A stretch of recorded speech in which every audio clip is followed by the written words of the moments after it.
Tempo e Dinheiro, abrindo a semana com a nossa entrevista tradicional, exclusiva para o clube, mas que amanhã vai estar aberta em todas as plataformas, inclusive no tempoedinheiro.com.br.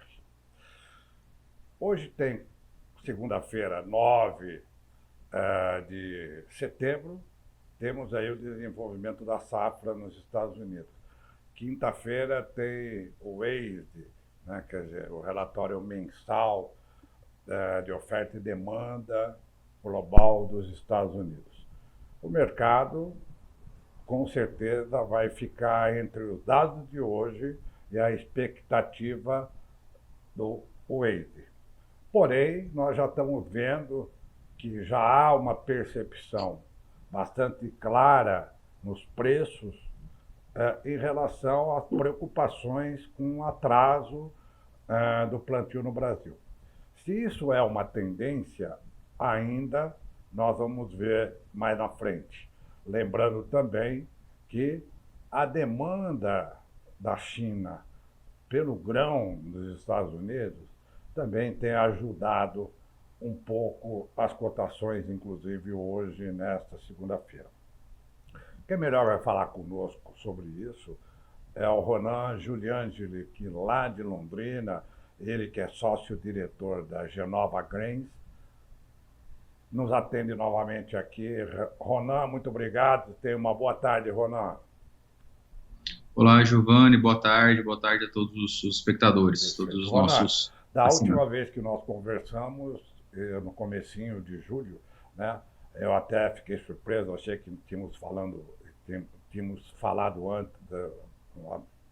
agora há pouco tempo atrás, mas enfim, daquela última vez até agora, o que ficou um pouco mais evidenciado, né, é que talvez a pressão de preço da soja comece a dar lugar a um pouco de sustentação por conta do clima, né? Continua seco, continua com calor, salvo a possibilidade de vir uma massa de ar polar novamente no final do mês, como parece que virá, não deve ser nada muito expressivo como foi as anteriores. E nós temos aí o Paraná, que poderia já estar plantando desde o dia 1º, não plantou nada ainda. E o Mato Grosso, que já está liberado desde o dia 6, também não colocou nenhuma semente no chão. Ronan, entre esses dois fatores e o WASDE mais o Crop Progress hoje, qual é a sua avaliação, Ronan? Bom, Giovanni, mais uma vez obrigado pela oportunidade de estar aqui falando com todos vocês. Nós que agradecemos. Bom, há pouco mais de 2 meses atrás a gente falou aqui e tinha, né, naquele momento uma visão que realmente era e veio até agora, nesse momento, né, se mostrando como mais baixista, né, um mercado mais pressionado, as cotações aí chegaram, os vencimentos mais curtos agora, a baixar dos $10 por bushel, né, e aí, na data de hoje, né, mais especificamente, a gente tem aí um cenário um pouco pior, digamos assim, aqui na América do Sul, né, em mapas mostrando aí talvez uma chuva um pouco menos do que necessário, né, e um mapa um pouco pior do que nos últimos dias, e tem o desenvolvimento da safra americana, que também, na soja principalmente, parece que tem aí alguma, não vou chamar de quebra, mas talvez não vai ter o seu potencial aí 100% extraído da maneira que o mercado vinha enxergando nos últimos relatórios, né? Dia 12 a gente tem um relatório do SDA, né? Esse relatório deve trazer um pouco mais de informação, só lembrando que o SDA, né, ele é sempre bem conservador nos números, né? Dificilmente ele vai tirar algum número logo de cara de maneira muito agressiva, né? Geralmente eles vão ajustando aos pouquinhos, né? Mas hoje eu diria que se há pouco mais de 2 meses atrás a gente estava falando em um momento extremamente baixista, né? Um mercado que realmente não tinha forças para dar um soluço, hoje a gente olha com um pouco mais de otimismo para um mercado, não vou dizer que vai sair de $10 por bushel e vai para 12, mas que ele pode soluçar aí um pouco mais, pode ter um rally para cima, olhando esse fator clima, né? E, óbvio, como você colocou também a questão, acompanhando sempre de perto a questão da demanda para a China. O que é um ponto muito positivo para quem ainda, né, não comercializou, ainda precisa travar, né, um pouco da sua produção. Claro que a gente sempre tem que olhar aliado isso ao dólar, né, ao câmbio. Hoje abriu 5,62, 5,63, agora está 5,58 nesse momento. Mas pode ser uma janela de oportunidades para quem ainda não se posicionou na safra 2025, né, para começar a se posicionar já de uma maneira um pouco mais estratégica. Exato.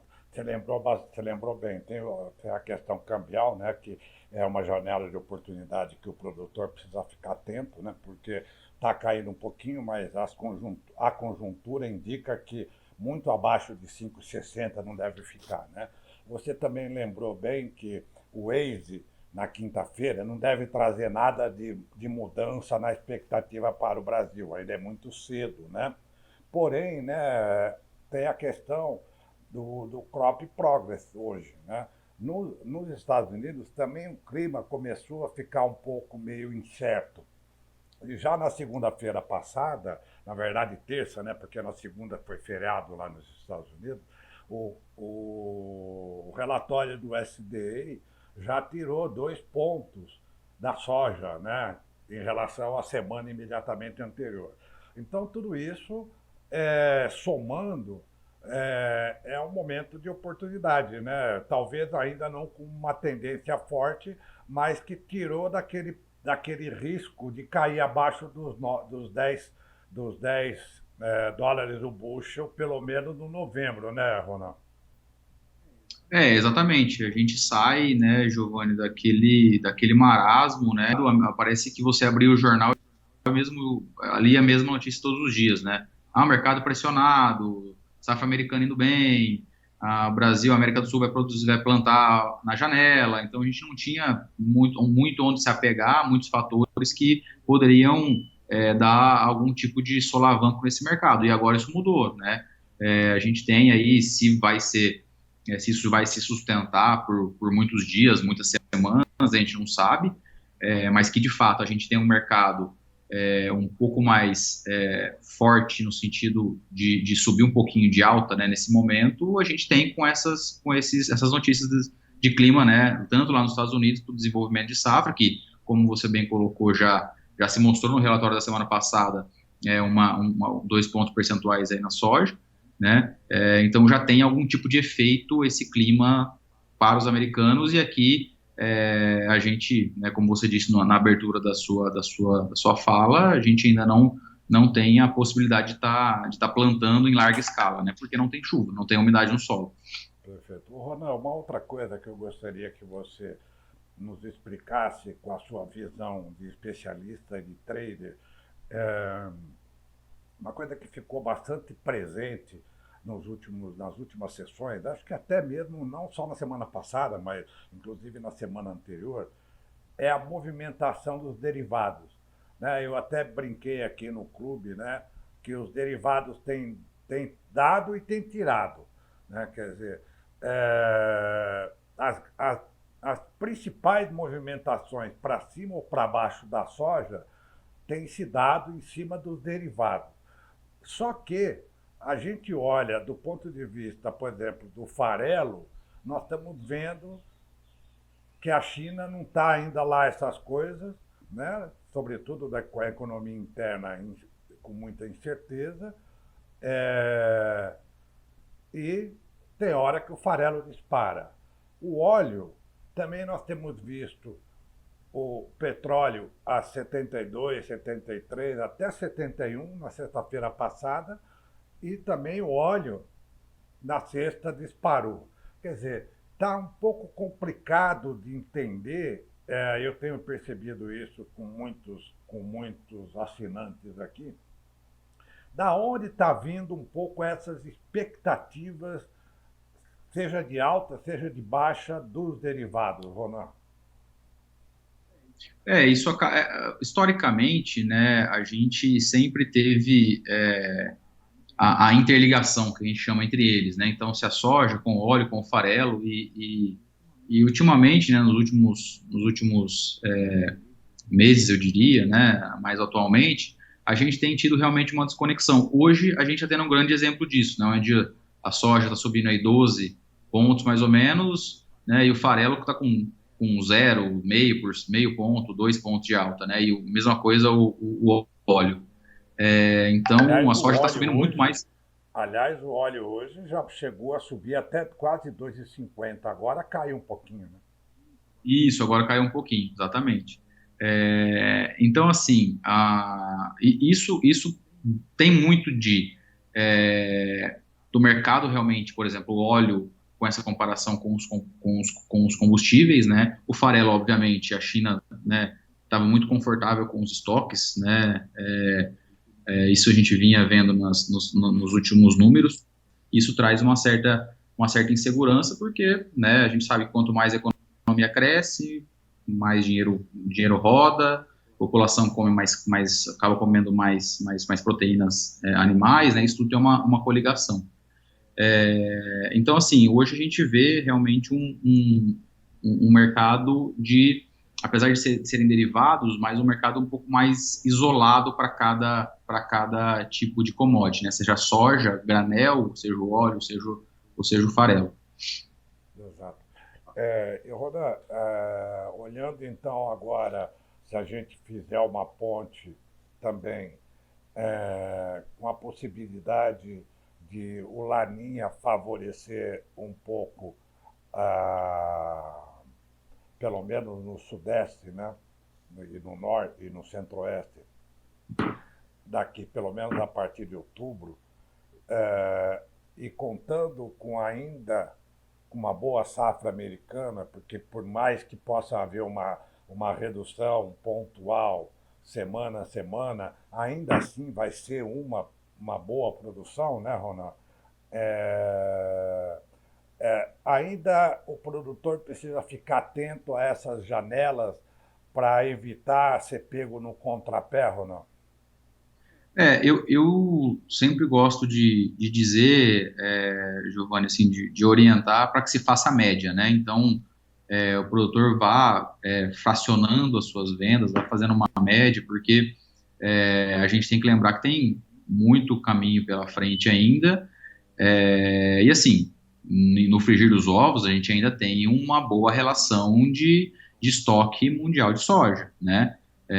A não ser que tenha uma catástrofe, que acho pouco provável que aconteça, mas se o Brasil produzir, vamos colocar nem o Brasil, a América do Sul produzir 15, 20 milhões de toneladas a menos, juntando Brasil, Argentina, né, Paraguai e tal, ainda esse mercado não deve explodir, né? Então, eu acho que nesse momento a cautela faz sentido e para quem não posicionou, para quem ainda tem espaço em posicionar mais alguma coisa e fazendo uma média, né, desse produto, principalmente, eu sempre destaco isso, olhando o seu custo de produção para não ficar descasado, né, no fertilizante, nos insumos com a venda da soja, para ter lá a sua relação sacas por hectare, ou sacas por alqueire, num número saudável, num indicador saudável, eu diria que sim a oportunidade para ir olhando e posicionando, pelo menos a parte do custo, e aí depois que você travou o custo, você consegue ter um pouco mais de flexibilidade para poder respirar e assim,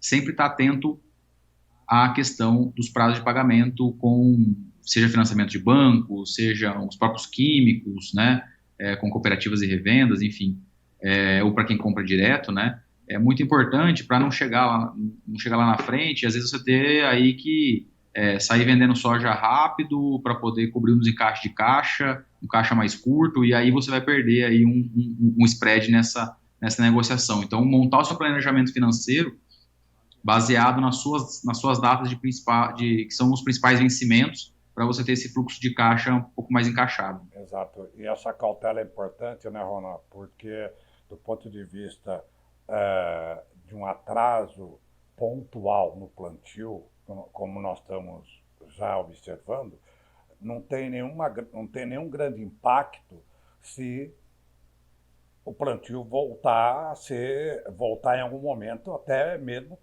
meio de outubro, ou seja, há tempo suficiente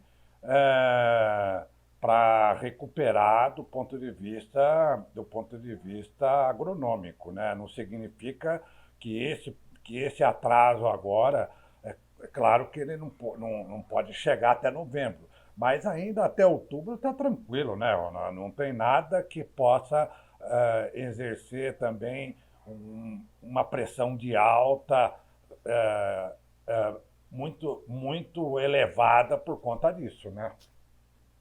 E a gente sempre fala, né, Giovanni, dos americanos, né, do potencial que eles têm em escalar o plantio, em escalar a colheita, em agilizar isso, e aqui no Brasil, né, a hora que a gente olha para o Mato Grosso, por exemplo, não é diferente, né? Hoje o nível de condições de ativos, de máquinas que a gente tem, propiciam esse plantio de uma maneira mais rápida, né? Claro que o ano passado, por exemplo, atrasou, né? A gente teve um atraso aí de plantio que acabou refletindo no atraso do safrinha, né? Então, em muitas regiões deixou de se plantar o safrinha porque perdeu a janela, mas a soja foi plantada, né? E então aí a gente teve, né, para mais ou para menos uma boa produção aí de maneira geral. Perfeito. Então, acho que é por aí. Ronan, você espera para o Waze de quinta-feira alguma coisa muito diferenciada em relação, pelo menos, aos Estados Unidos, incluindo estoques e demanda, Ronan? Eu imagino que talvez assim eles possam fazer algum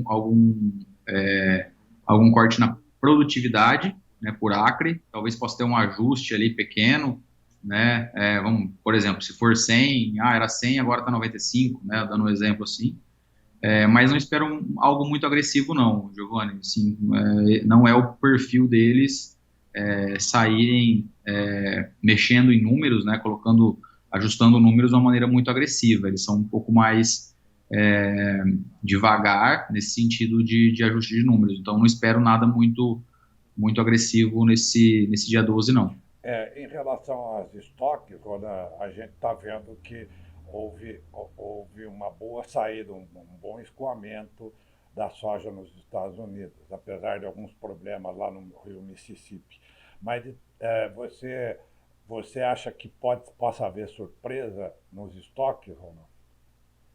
Eu não vejo dessa maneira, não. Eu acho que a gente teve sim uma movimentação, né, de saída de produto lá, mas mesmo assim não vejo nada tão alarmante para o mercado escalar aí, subir aí 50, 60 pontos, né, no dia, por exemplo, curto período de tempo.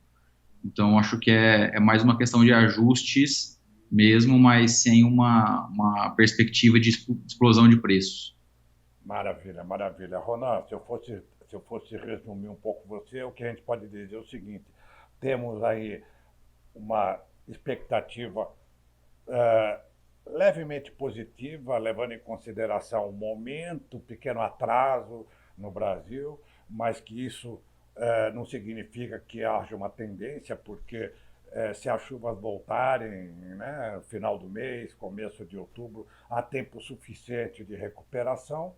Nos Estados Unidos, não necessariamente possa haver um corte de produtividade muito significativo, a menos que o crop progress hoje apresente uma baixa muito acentuada, né, do que foi na semana passada. E os estoques, de uma maneira geral, você também não acredita que possa haver um enxugamento muito significativo. Lembrando, mais uma vez, aquilo que você disse no meio da nossa entrevista. Produtor, faça a média, né?